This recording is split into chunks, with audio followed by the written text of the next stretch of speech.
Hello, everyone. Welcome to the Beyond the Classroom session. I'm Tina. I'm a student at NYU and I'll be moderating / speaking at today's event. I have a bunch of great questions to ask our wonderful speakers, so you get to learn more about what life beyond classroom looks like at NYU, and then I'll pitch in with my own experiences at the same time.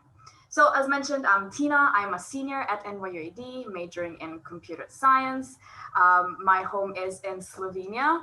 Well, now I think partially also in Abu Dhabi. And instead of me introducing our wonderful speakers, I'll ask them to introduce themselves. And just as a fun fact, when you come here for Marhaba, so orientation week, the three questions that everyone wants to know is, what's your name, what's your major, and where you call home? So I'll ask our wonderful speakers to do the same, but instead of major, because we have some wonderful staff members, please tell us where you work, what office you work, what's your position. And as an added bonus, please tell us what your favorite Abu Dhabi or UAE spot is. So I think I'll start with Rishabh, since he's the only other student on the panel. Rishabh, do you want to start? Sure. Thank you so much, Tina. So hi, everyone. I'm Rishabh. I am an economics major graduating in May this year, and I call India my home. And my favorite spot in Abu Dhabi is the Louvre and the docks near the Louvre, to be more specific about it. So if you're ever on campus, which you soon will be, definitely check that place out. Thanks so much. I'll just continue in the order as you can see on the slides. Dana, you want to go next? Dana Downey, sorry. No worries. I'm Donna, and I am an assistant dean of students and director of the Career Development Center in Campus Life. And I call home Florida in the United States. And my favorite spot in Abu Dhabi is probably Al Emirat Park in the downtown area, in the Mushrif area. Thank you so much. Fatia? Hello, everyone. My name is Fataha Touré, and I'm the Senior Director for Inclusion and Equity here at NYU Abu Dhabi. Home is a number of places, the Bronx, New York, also the Gambia and West Africa, as well as Mauritania. And my favorite spots in Abu Dhabi, I've only been here 6 weeks, so I don't have a favorite spot yet, but I'm sure I will develop one soon. Thank you so much. And the other Donna on the panel. Hi, everyone. My name is Donna. I'm an NYU alumna, so I graduated in 2018, and I could share my major. I did social research and public policy, and I'm currently a student life coordinator. Home for me is Abu Dhabi, even though I was born and raised abroad. And my favorite place in Abu Dhabi would be Wethba. There's wetlands there. You could see the flamingos, you could see sandstones, and I love biking there at 6 a.m. in the morning. Thank you so much. Thank you everyone for introducing yourselves. We'll start with the questions. So we have a bunch of questions about community building, about professional development, extracurricular activities, just living on campus.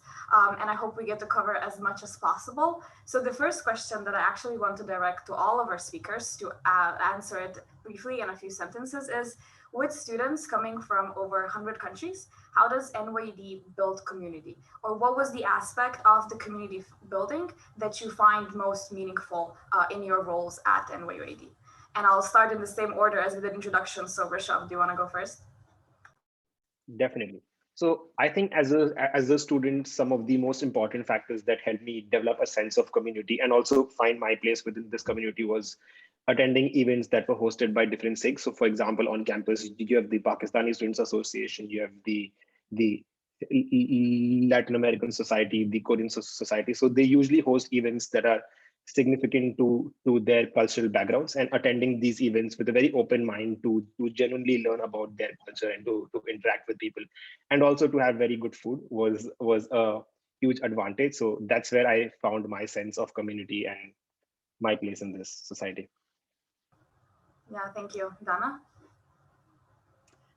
One of my favorite things about building community at NYU Abu Dhabi is the way it's really people are quite approachable. So there's a general understanding that everyone is learning and growing. And so I think it's easy to meet people in the elevators. I love the way that older students care about investing in younger students, passing wisdom on before they go. Just the low threshold for connecting. I really treasure that about this community. Thank you. Fatia? I know many of you can relate to this, being virtual and having to engage with individuals virtually since the start of this pandemic. And for me, joining NYU Abu Dhabi pretty much all virtually and connecting with students, faculty, and my coworkers virtually, I've been able to form communities. And so you know, one thing about us here at NYU Abu Dhabi is I would say we're very resilient and find new ways to form community. So even though it's not in person and you don't necessarily have some of those gestures that you're used to, at least before you come in, there are numerous ways to engage with people, both in person and virtually. Thank you. And Dana? I obviously agree with what was mentioned with all the three panels. But I would also say I'm someone who loves deep, meaningful conversations, and through that, that's what makes me feel a sense of belonging. And NYU AD, for me at least, as a staff member and also as a student, when I was a student, found pockets where I could delve deeper into topics that I've never talked about, or passions that I'm very passionate about, whether it's a student interest group or different office programs and opportunities. Yeah, I also absolutely agree with everything you've all said. Especially, I can relate with what Dana was saying about you know, those conversations. I remember the many conversations I've had over cups of tea with my friends at 2 a.m. talking literally about everything and anything. And I think that really is one of the most meaningful experiences. One thing I would also add is I think the community building in the first year, I think we have really strong programs to do that. Everything from putting first years in the same residential buildings to having first year dialogue. I think really those things helped me to feel part of the community more and to really meet that close group of friends that became my support system. Okay, thank you all for sharing. The next question I have is, what are the pros and challenges of having such a diverse student body? And I would direct that first to the staff members on the panel. So maybe Fatia, since that's your area of expertise, you want to start? In terms of, sorry, my connection cut out briefly. Can you? Yeah. I'll repeat. So it's a very broad question about what are the pros and challenges of having such a diverse community. I love this question. For me, when I think about diversity and inclusion, I don't necessarily think about problems, because when I wake up in the morning and I see my beautiful chocolate melanated skin, I don't think of myself as a problem, but as a solution, right? And so when we think about diversity, equity, inclusion, a lot of times it comes from a problem or issues or a deficit model. But really, when we think about diversity and the diversity of our community, it's really about each and every single one of us and what we bring into the community. In fact, thinking about, for me, when I think about diversity, I think about innovation. I think about connection. I think about excellence. And I think here at NYU Abu Dhabi, with all of us being from all different places, different backgrounds, different ways in which we've been socialized, us coming together can sometimes be challenging, right? Because we may not understand the nuances of it all. But at the end of it all, what comes out of it is something that is strong and beautiful. And so I always like to start off with the advantages of our diverse community, and that you meet people from literally all over the world, and you make connections. But sometimes, you know, we're all coming from different places, and there may be challenges in understanding each other. But eventually, I think by the end of your 4 years, we'll get there. Thank you so much. And I'll use this to kind of ask you a follow-up question of, So you've been at NYU for 6 months now. So I want to ask you a bit more about what your office is working on, because I think it's very important for all the prospective students to know. And where do you think that NYU is headed when it comes to inclusion, diversity, equity, and belonging? Okay. So I've been with NYU Abu Dhabi for 4 months now. And I've been in the United Arab Emirates for the past 6 weeks. One of the things that we're seeking to do in the Office of Inclusion and Equity is focus on 4 areas. And so that's people, policies, practices, and procedures. And sometimes within that, we see that manifest itself through programs. We in our office are responsible for thinking about diversity, equity, inclusion, belonging. Accessibility is also a part of that, across all constituencies, so that students, faculty, staff, alumni, our internal facing diversity and our external diversity. One of the things that we're currently doing here at NYU Abu Dhabi is, as you can see from my Zoom background, our journey to belonging. And this is our climate research assessment, where we are thinking about the ways and monitoring what that experience has been like for people in our community, and then where we're going as we're thinking about it in terms of the next 10 years.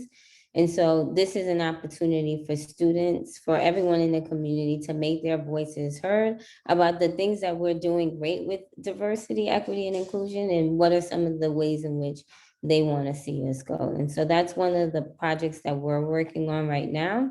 And then from that, we will, of course, do a strategic plan to really think about what diversity will look like at NYU Abu Dhabi. Yeah, thank you so much. I kind of want to throw this question to Rishabh as well. Rishabh, how did adjusting to this diverse community, or like what were some challenges or opportunities that you saw in your 4 years here? So this is actually a great question, right? And I've been asked this question by some candidates of the official portals. And the way that I choose to answer this is that everyone comes to NYU AD with certain preconceived notions of what's correct according to them and what's not correct according to them. But coming to NYU AD is an opportunity for you to break down those barriers and break them down slowly, every conversation at a time, every meal at a time. And the best thing that you as a student can do is take advantage of this truly diverse bodies. I mean, having students from 100 countries is no joke. There's no other institution in the world where you would find 100 students from 100 countries so accessible to you. So my suggestion is, be proactive, go out there, schedule meals with people, ask them out for dinner, for lunch, and just genuinely try to understand where they come from. And I can promise you that within the 3 or 4 years that you are here, these notions that you come from will be changed and will be turned, and you'll grow out to be a much better version of yourself. So that's the way that you navigate this diverse community, by making use of it. Yeah, and obviously just having conversations with your peers is such an important component of that. But I also think engaging in the multitude of opportunities available to us is an important component of that. And I think this is where we really transition into the tangible aspects of beyond the classroom experience at NYU AD. So I've had an incredible opportunity of doing a bunch of different stuff, from being in student clubs, being an assistant in offices at campus, from participating in student government. So there really is a lot to do. But I'm going to direct the next question to Dana Downey and Dana Al-Husseini, because they both work in campus life. So what is the education beyond the classroom at NYU AD? How does it work, and how can admitted students navigate it? What are the things that are available to them? So if you could give an overview, and maybe I'll start with Dana Downey, and then Dana Al-Husseini can follow up. Sure. The double Dana for this question. I mean, I think that at a high level, we think that so much can be learned outside of the classroom, and it really complements what you learn inside the classroom. And so in campus life, I think there's some of that scope happens. We believe that you learn a lot from who you live with and the dynamics of your living situation. So we have a residential education department that helps you make the most of that experience. And we also have, education beyond the classroom is a lot about learning about your own wellness and how to take care of yourself, your mental health and your physical health while you're a student. and beyond, really. These are lifelong habits, and that happens through our wellness department, as well as through our health center. And then we have student life, which will houses student activities, cultural programs, cultural engagement programs. And then we have spiritual life and intercultural education. And so those really is a robust set of opportunities for you to learn more about things that you enjoy, about the type of person that you are and that you want to become. And then there's career development in my space, which is on the same continuum and really focused more on getting you engaged out in the outside of NYU Abu Dhabi world with work experiences, so that you also have a better sense of who you want to be and what you want to launch into after graduation. And I might be forgetting a department. Athletics. I'm so sorry. So the end, which is tied to your physical growth and development, but also teamwork and learning to work together with each other. And they host a robust portfolio of programs, and they've actually been incredibly creative in this unusual year we've had to keep you active and to keep you engaged as an athletic community. So Donna, hands off to you. I think you've covered this beautifully and given a great general overview of campus life. What I would say is similar to what was mentioned earlier. This is the age where you as a student are growing and changing and learning, unlearning, relearning things. So besides academics, there's a great opportunity with campus life to learn more about yourself, how you communicate with others, how you communicate in the workspace, how you befriend people, how you unlearn bad habits or relearn new habits. So there are so many different opportunities that you could be part of within what Dana Downey just mentioned, the umbrella of campus life.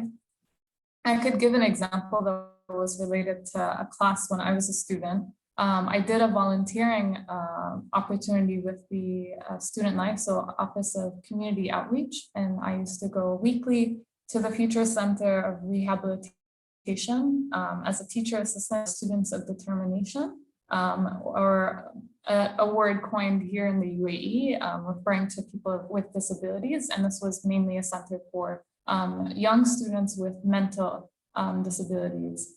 And with that volunteering opportunity that I was going to outside of my class, extracurricular under campus life, was related to a course that I was taking called Music and Disability, and for some reason made me write a much better essay and relate the content that I was learning in class, because I had firsthand experience with specific students that I could talk about or relate to the terminology or the frameworks that I'm learning in class. So there are ways that you could definitely tie your academics to outside and soft skills and skills that you're learning under campus life.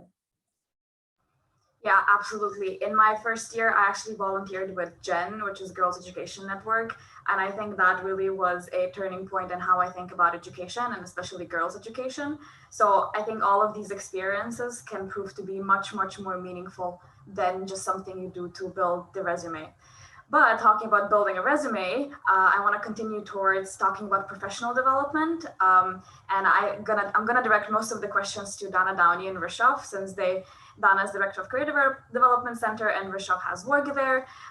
So maybe the first question, how do you as a student build your professional profile? What resources are available to navigate that complex landscape of landing an internship and then later a job? And really what resources are available to students to navigate that, basically. So Dana, do you want to start, and then Rishabh after? Sure. So we're really excited about helping you grow professionally. We feel that what you're learning in your NYU Abu Dhabi is incredibly relevant to the world at large and to the city of Abu Dhabi, to the UAE. And so we start helping you with that from the time you arrive.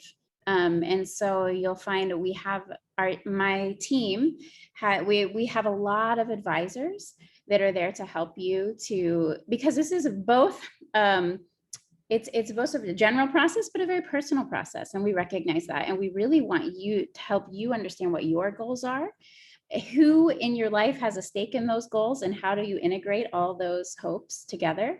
And then how do you make concrete plans to make sure that you can make progress towards those goals after graduation?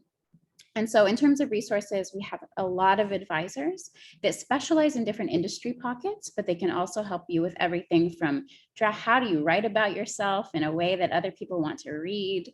How do you put yourself on the internet in a way that helps you get more things, opportunities? We have a lot of online resources that you'll gain access to as a student as well. And we host a lot of events. We really have a high value on lowering your barriers to access for opportunities and helping you connect with organizations that you might volunteer with, work for, and eventually be hired by, as well as graduate schools that you might eventually attend. And so that's kind of at the high level, the range. From your first year, we have what we call the Back to Basics series, which is just a portfolio of a lineup of things that are what we really want you to know right away as you start to build your professional profile and translate all the amazing things you've done so far for your future. So Rishav, maybe you can probably make that a lot more personal. Rishav works for our team. He's one of what we call our global career peers, which is a team of students that are peer career advisors, and they're fantastic. And I'll let him share more. Thank you so much, Dana. So I agree with everything that Dana said, but let me try to answer this from a student perspective. So first, I get the skepticism that all of you face coming in as first years. You know, it's a chicken and the egg problem. How do you get a job without having an experience? And like, how do you get the experience without having a job? So I was there 4 years ago, and we all seniors were there 4 years ago, and we didn't navigate it. The way to navigate that problem is by starting small. So how do you start small? You start small by being a part of student organizations in NYU. You start small by being a part of student assistantships that NYU offers. So you can work for the Career Development Center, you can work for the library, you can work for the Arts Center, you can work for the Student Life. All of these departments offer a broad range of student assistantships that are paid, so you don't have to worry about finances. And second, they help you build transferable skills that transfer across verticals of jobs and across industries. So what you learn from these jobs is not how to do an Excel modeling or how to do a PowerPoint presentation, but what you learn are very transferable skills of communication, of analyzing things, of understanding how to prioritize certain problems and not prioritize these problems. And then you take these skills from these jobs on campus and small scale jobs to interviews that you give for other companies outside NYU. So that's the process. But this process is not just centered around internships. It can also translate into volunteer opportunities. It can also translate into research opportunities. Professors on campus also allow research opportunities. So while as a student, you can do a research assistantship. And if you think that graduate school is where you want to be after NYU, being a research assistant allows you to build that credibility and build that portfolio for 4 years, which I think is a huge advantage for someone who's just 18 or 19 years old. Now, what are the other resources that are available? So Dana did talk about the advisors, and I think the advisors are fantastic. They know how to translate experiences into words that sound nice and that directly hit directly hit home with your interviewers in your companies. So I would 100% recommend you going to these advisors. And again, start early. Don't wait for your senior year to go to these advisors. I suggest having a session in your first year so that you can start building your profile and at least start talking out what your own career path for you feels like. In terms of the other opportunities, there is the Handshake. So Handshake is an online portal where all opportunities that NYU Career Center gathers for us are posted. So you can apply to these opportunities through NYU. You can then there are multiple other resources that they offer for specialization in certain fields. All of these opportunities are provided through the Career Development Center and can be accessed on the student portal. I know this is a lot of information, but I'm very happy to talk about it in detail some other time also. Rishav, I want to ask a direct follow-up of how did you navigate that as a first-year student? It seems like a lot. It is a lot. So one, in terms of navigating it, first tell yourself that everything is going to just work out fine. It does not matter if you don't have an internship in your freshman summer or if you don't have a student assistantship, you will be fine. trust me, you'll be fine. At the end of 4 years, you will have something to fall back to. So don't worry about it. So first, give yourself a pat on the back for getting into an NYU AD. That's your achievement. Now, how do you navigate it? You navigate it by thinking about where you want to be 4 years from today, and then you backward orient steps that you would want to take. Now, there is no single career path that you can follow. A good way to do this is to look at people who have followed similar trajectories as yours. And then after seeing 4 or 5 people who've done this, then try to chalk out what a path for you would look like and feel like.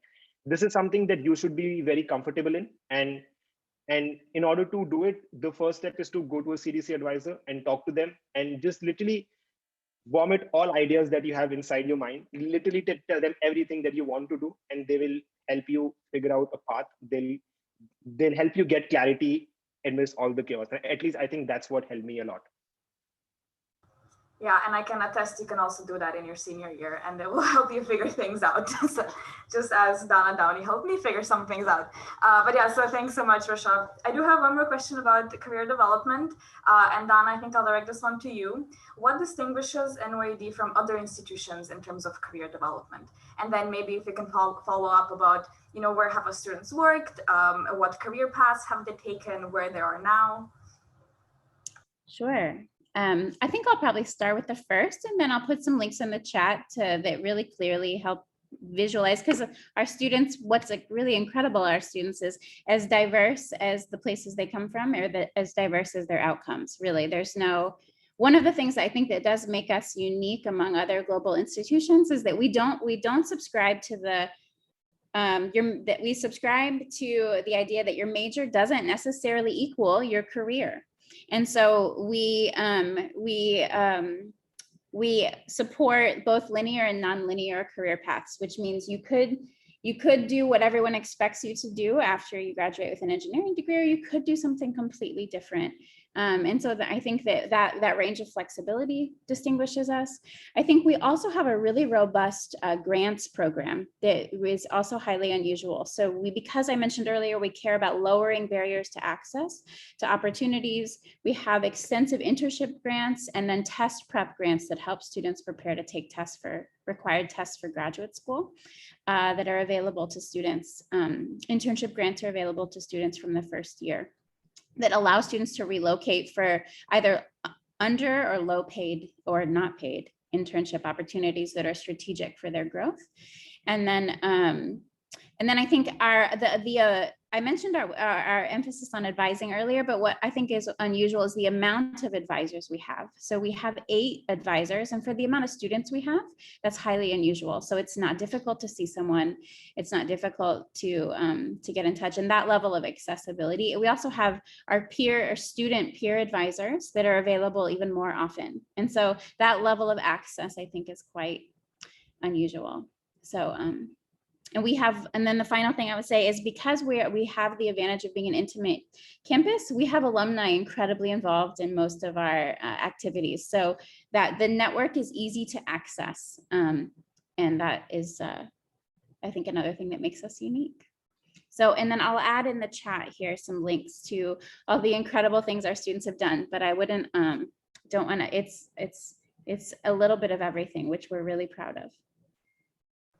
Yeah, and you can also follow, I think you post regularly on Facebook about the successful stories of our alumni. So go check that out if you're interested about some of the stories.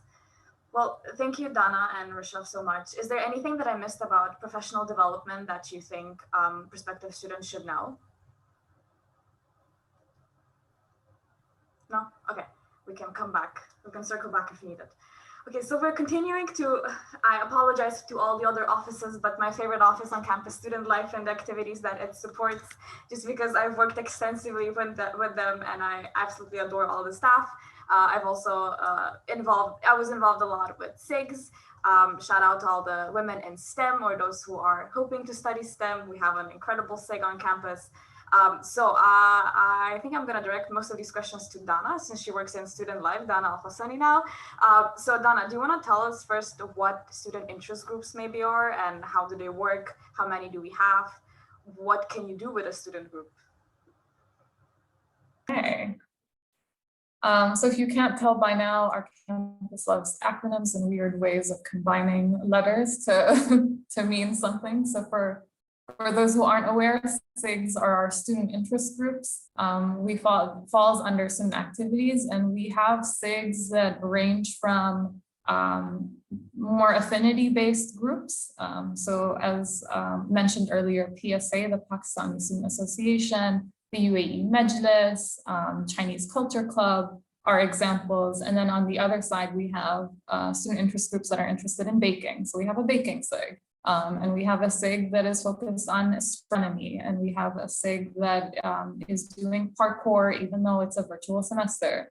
Lots of different ranges of things. And I think it's a great opportunity for students to explore passions. So this is a great way for you to meet people beyond your classrooms, but also explore different maybe affinity-based groups, or explore different passions that you might have, or learn maybe through the Scribble SIG, which is a SIG that focuses on like doodling and sketching, if you're interested in that.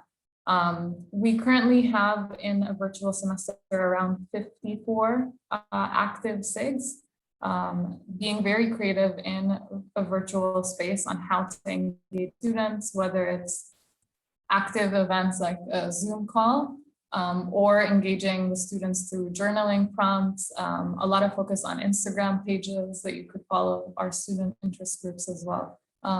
If you have an idea, it's very easy. All you have to do is grab a few friends who are interested as well, fill out a form that you're interested in. Tina's group, the student government, will review it. And if it's something that seems sustainable beyond a semester, and you have people who will keep the SIG going, then you created a SIG. Yeah, it's very easy, as Dana said. Dana, since you mentioned volunteering before, do you want to speak a bit more about what the opportunities are for students to volunteer? Of course. So under Student Life, there's an office called Office of Community Outreach, and Community Outreach has a lot of opportunities related to volunteering. So there are volunteering on campus and off campus as well. But in a virtual semester, a big project that they posted was volunteering with supporting schools. So being a tutor or a teacher assistant and supporting students through that transition. And we had a lot of our students join that program and do one-on-one with students in middle school or high school, or also our students of determination as well. Different ways. And then obviously beyond the virtual semester, there are opportunities on campus. An example is Scribe, for example, working with students of determination through physical education, and that's a partnership with athletics, and also supporting different centers teaching students the English language, given that it's their second language. So there are different opportunities, but OCO, or Office of Community Outreach, is also big on sustainability volunteering opportunities. So going to, for example, the Saadiyat Beach, which is around like a 10-minute drive from our campus, and cleaning up the beach, or looking for nurdles, which are small, tiny plastics that harm the ecosystem, or harms the animals around that area. So that's an opportunity. Or even planting a raf tree, which is a national tree here in the UAE, planting a seed. And so there are so many different opportunities, I would say. And I think the office is also very open with suggestions that students have in ways that you could engage with the community and volunteer as well. Yeah, thank you. Tina, can I just add one more to that? The SLICE, which is the Spiritual Life and Intercultural Education Office, which is located within Student Life, Campus Life. Dana, I'm still trying to get the acronyms right, but they do a lot of work around diversity, equity, and inclusion within that space, and work with a lot of different student groups as well. I know one of the student groups that works closely with SLICE is Aziza, which is a community formed for women who identify as being Black or part of the African diaspora.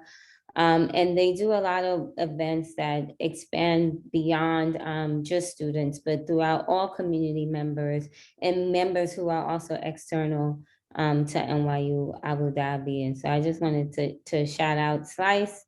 They're doing some wonderful work, and we've been partnering with them on that in space. Yeah, thank you so much. Slice also does a wonderful sustained dialogue program that really tries to engage students in this, those more difficult and more uncomfortable conversations around identity and belonging. So that's also a resource to all the students who would want to participate. And before I continue with all the extracurriculars, Rishabh, do you want to share what you've done so far? I've mentioned some of the things that I did in the past 4 years, but what did you engage in? So I started working with the library. So that was the first assistantship that I did. And then after the library, I worked partly with the Arts Center. And then finally, I've been working with the Career Development Center for about a year and a half now. This is in terms of assistantships. More in terms of the extracurricular activities, I'm actively a part of the Beyond Borders consulting SIG. So this is a very management consulting focused SIG, which helps students and community members get into management consulting jobs after their time at NYU AD. Beyond that, I was a part of the TEDx NYU AD team in my freshman year. Second, I've been a part of Russian and the Pakistan Students Association, both of which are South Asian societies. So I've helped them host the mock weddings and host Diwali events. Other than that, I was in Tina's committee last semester in the Global Affairs Committee. So for a brief time, I was working under Tina and also supporting her with the programming board. And I can vouch that she's a great boss to have. So yes, that's been my range of extracurricular activities. Yeah, thank you so much, Rishabh. I am a great boss when I want to be, but I can also be a very bossy boss. So, okay, but to continue, I'm hoping and I'm assuming that all of you on the call today would also be very excited to explore UAE, and our Office of Community Outreach actually does a bunch of stuff. So Donna, do you want to give us an overview of what they do with regards to cultural engagement within UAE? Of course. So under OCO, Office of Community Outreach, there is another branch called Community or Cultural Engagement. And with this office, there are a lot of different opportunities to engage with the UAE as a country, with the culture and with the people. So there are different programs that I'll list as example. There's a big program that is very popular with students called Keshta, which means a small trip in the Emirati dialect. And what this office does is picks a different hole in the wall or unique place in one of the 7 Emirates. And it could either be an overnight trip or a day trip. A group of students will join and you go there, meet the people in that place, learn more about the culture, the history. And I could give a few examples. I think when I was a trip advisor to one, which was Delma Island, very, very long drive and cruise to go to that island, but very worth it.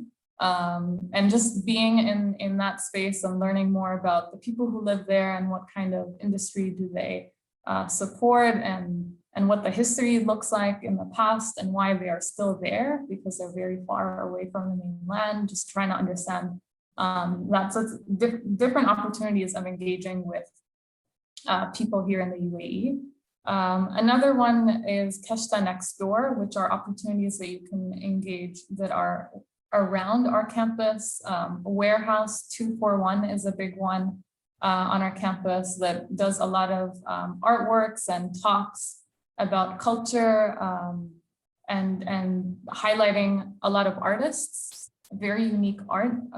One that I went to was a collection of swords and jewelry in the UAE, which was quite fascinating. So there are a lot of opportunities that way.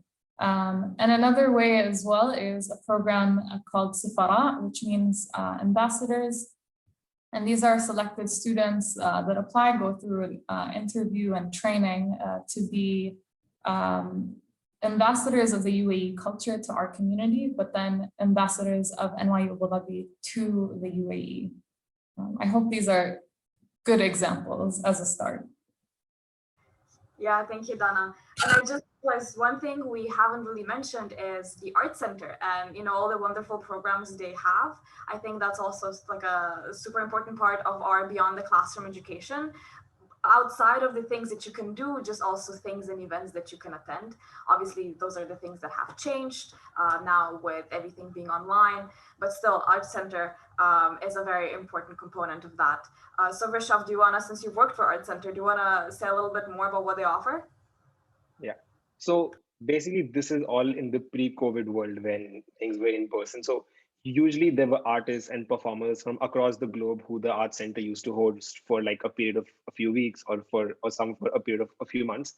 And they used to perform on the weekends. And these are global celebrities who you would not have probably heard of, but um, but they're very recognized within their own fields and truly bring a different set of culture, music, art, theater to Abu Dhabi, and most importantly at the NYU AD campus.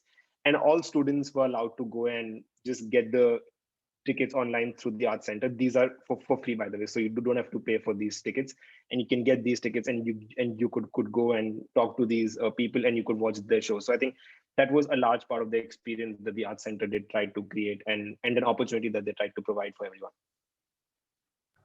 Yeah, thank you so much. So we have about 15 minutes left. So before we go into more experience-based questions, because I do want to ask our speakers how they've been adjusting to Abu Dhabi and their own roles and just living in the city. But before that, I actually want to have a quick conversation with Rishabh about living on campus in student dorms. So Rishabh, what has that been like for you? So just to get the question right, how has the experience of being in a student dorm been for me?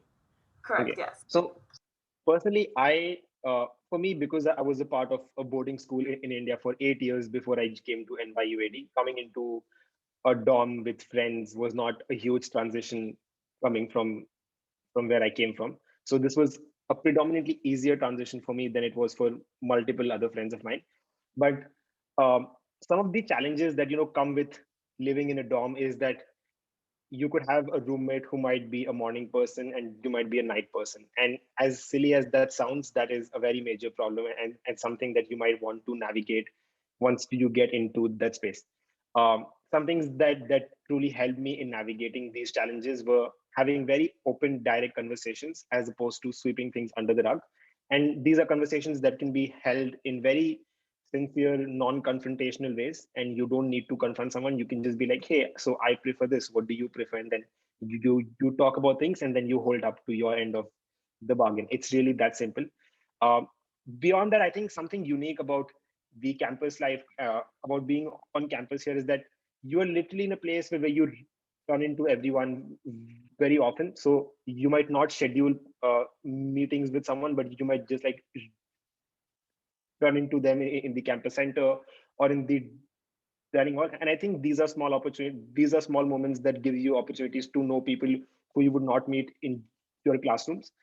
Being in an apartment with individuals from 4 different countries or from 3 different countries, that really allows you to see how people live and sort of go about their lives, and how much does their background determine the choices that they make and the decisions that they make. So I think in that way, this is a very weird and very unique space to be in. It's not something that can be translated into words because you have to experience it to go through it. And maybe 4 years later, you'll be able to see what I'm trying to communicate. But yeah, that's about it.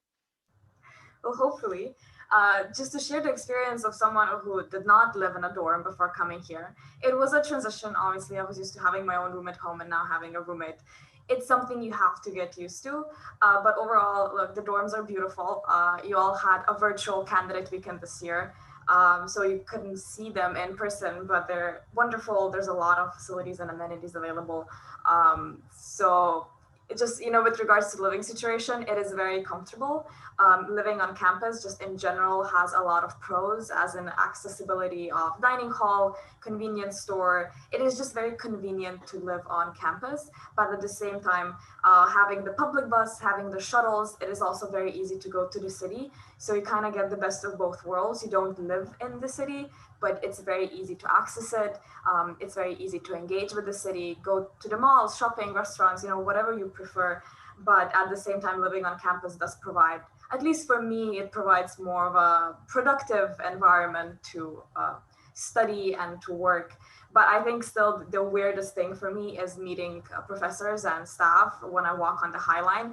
This is something I have not gotten used to in the 3 years. It is still so weird, but also so exciting. But it's just, do you say, hi, professor, do you look away? You never know what to do. So that's also, the kinds of things you have to navigate. Rishabh, do you want to share something? Yes, I would also like to add, since you spoke about, going off campus, I would reiterate on the fact that please do go out of campus. Saadiyat as a place can get very lonely at times. And by lonely, I don't mean that you won't have friends to hang out with, but Saadiyat is a little excluded from the city. And it's very important that you go into Abu Dhabi and really understand what Abu Dhabi as a city means and like what it defines. Because Saadiyat is not Abu Dhabi, it's Saadiyat. Abu Dhabi is when you cross that bridge into the city. So I would highly recommend you doing that every once in a while. Yeah, thank you so much, Rishabh. And since you're talking about going to the city, how do you balance free time, academics, and then beyond the classroom education and all of that? How was that experience for you? This is the question that every NYU AD student dreads, because honestly, there is no answer to how do you balance academics with other stuff, because at a certain point of time, things do get very difficult. And this is me coming and saying this from experience, and I'm not going to sugarcoat it because things do really get difficult. What's very important is for you to understand that it's okay for you to say no to things, and no one is going to hold them against you. If you cannot do it, say no, as opposed to saying yes and putting yourself through mental torture and then everything else. It's just not worth it. There are enough opportunities for you to do things that keep you in the right space and yet succeed. Now, how do you balance things? Personally, something that really helps me is planning my time really ahead of time. So at the start of the semester, I print out a long Excel document with all my assignments due throughout the semester. So I know 2 weeks in advance that I have a paper due on the 14th of the next month. And I make it a point, like I try my best to finish it at least 4 days before the paper is due. This is something that does not work for everyone. Again, this does not need to work for you, but you need to find something that works for you. Planning their time well in advance helps some students, for some it doesn't. So it's really about you figuring yourself out. Yeah, Can I add on to that, another resource that we have in Campus Life for that? So we have an Office of Student Success, which has like people that will operate like academic coaches. So this rhythm that Rishabh has found, if you find yourself in your first year needing help catching that rhythm, we can help you find that as well. And it can be elusive. So we can help you find it again if you lose it. Yeah, thank you. And I also wanted to mention 2 other offices, which is Health Center and Health Promotion Office. Those are not necessarily maybe to help you with the prioritization, but it's really helpful, for you to get to know yourself and to build healthy habits. I've used counseling extensively, and it's been a great source of, just trying to figure things out, like whatever those things are. And then Health Promotion Office is really working a lot on, helping students create healthy habits of talking about the topics that we don't usually talk about, such as mental health issues and other struggles that college students face. So there is, as a summary of this, there's a lot of resources available to help you navigate. And beyond just having resources, as you see on this panel, we have wonderful staff members and students who can help you do that, not necessarily in their official capacity, but just as human beings. I think we really have an incredibly supportive community on campus, and there's always someone you can find to talk to.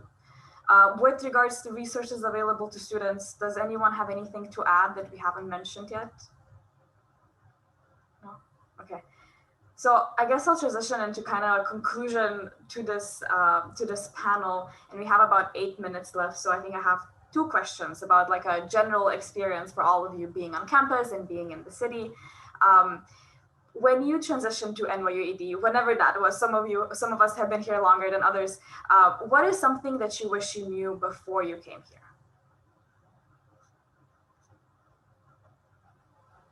And it's a big question, I know.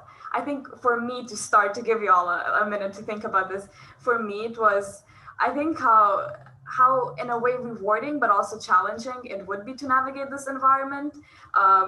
It's not just that it's such a diverse group of people, but it's also that it's just a lot of people and it's a small community and it brings so many beautiful things with it, but it's also at times hard to navigate.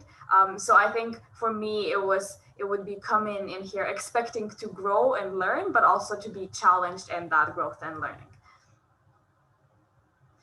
So I think I'll just start in the same order with the introductions. Rishabh?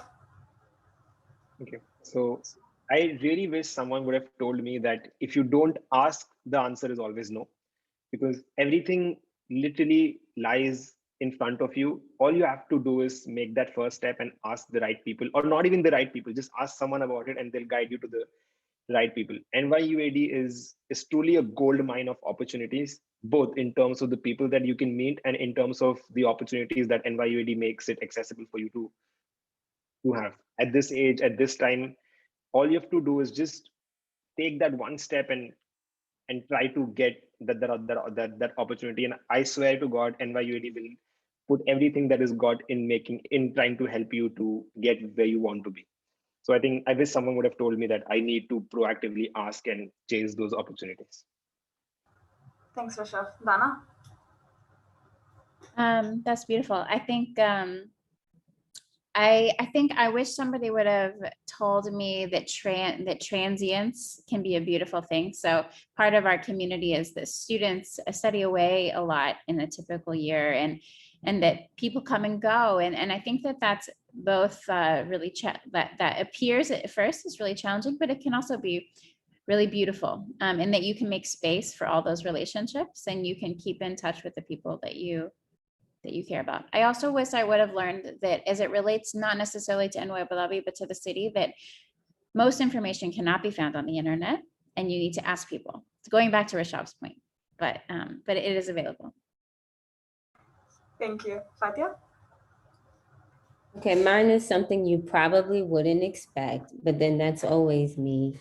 I wish someone would have told me to just get ready because the food here is so good. I've put on some pounds since I've been here. And so that was something I was not expecting. Oh man, I could go on and on about this food. So, just be prepared to eat, but also try to find the balance with working out. And the High Line is actually pretty beautiful. And I've been trying to run on the High Line to kind of balance that. But the food here is so good. So.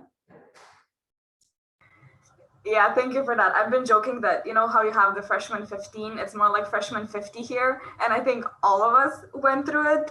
It's an experience. But again, a lot of resources to help you figure those things out. Dana? Something I wish I knew before I joined is that as someone who graduated high school from the UAE and calls the UAE home, coming to NYUAD, it's okay to feel homesick and it's okay to feel out of space.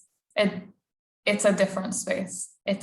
Yes, it's in my country and my home, but it's a different environment. So I have to now navigate and try to make it a home.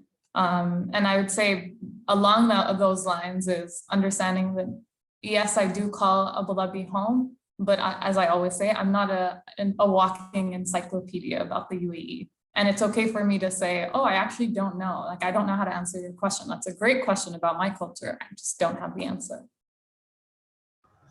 Thank you. I think this is really beautiful what all of you shared. And we have 3 minutes left. So just a quick final question. What helps make NYUAD and what helps make Abu Dhabi home for you? And this can be just a 1-sentence answer, 1-word answer. And I'll start from me. It's my friends. They're my biggest support system. Rishabh? I will copy Tina's answer because I think friends and people here are literally what get you through this space. Dana? I'd say things that get you out of campus and into the city, and like catching nurdles on Saadiyat Island, or in your case, doing an internship with a meaningful organization in the city that makes it feel more like home. Fatia? Just for me, meeting and engaging with people. You'll be surprised. People say hi, people speak, people want to connect. So For me, that's what I would say. Thank you. And Dana? I'd say the community in general, whether faculty, staff, contract staff, students, allowing or wanting to learn from me, but also allowing me the space to learn from them and maybe make mistakes throughout the way is what makes me feel more at home at NYU. Thank you. Thank you all so much for participating in this panel. I think we covered a lot of different questions. Thank you all for participating as well, to all the students who are watching us. I hope you learned a lot about NYU AD. And just don't forget, there's another cycle of these sessions in 2 hours. So you get to attend the other session that was happening right now, which is in the classroom, or if you want to come listen to us again, please feel free to come. And then after that, at 5 p.m. Gulf Standard Time, you also have the virtual booth where there's a bunch of people, I think more than 40 students, staff, faculty are going to be answering your questions about anything you want to know about NYU AD. So yeah, that's it. Thank you all for zooming in. And thank you to all the panelists again for having such a wonderful conversation.